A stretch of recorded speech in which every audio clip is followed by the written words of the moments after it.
Hi, this is Sarah from Real World Kids OT. I want to tell you a little bit today about how I came up with this idea of having a mobile occupational therapy clinic for children.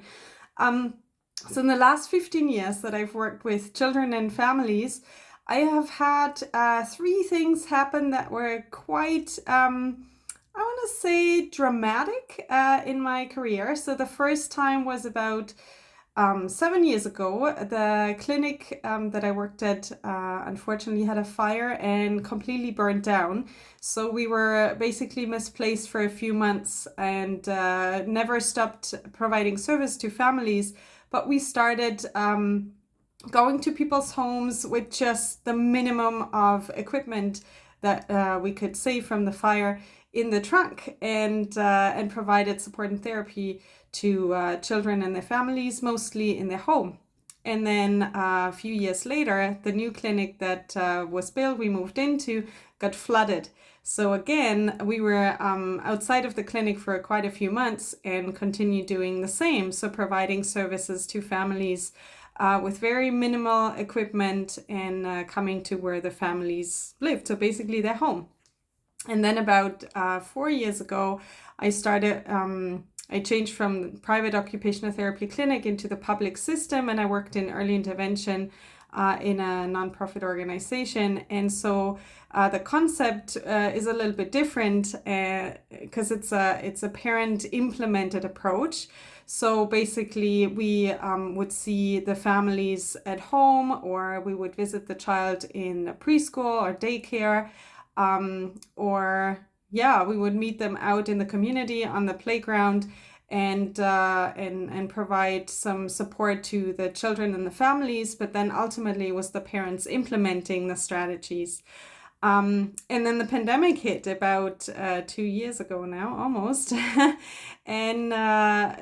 So basically the center was closed, so we provided services outside of the center to families, mostly virtual over the phone in the beginning, and then we started seeing families outside on playgrounds, parks, at their backyard to make the intervention safe, but still continue providing services.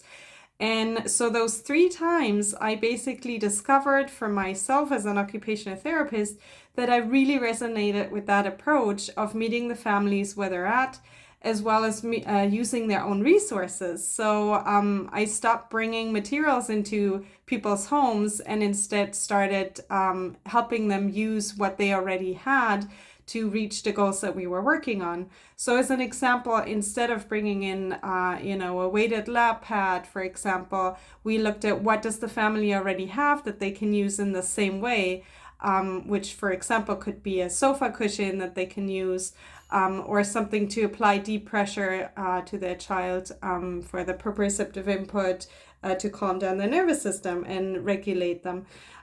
So anyways, I found that this approach worked really well for my idea of how I see services should be provided to families.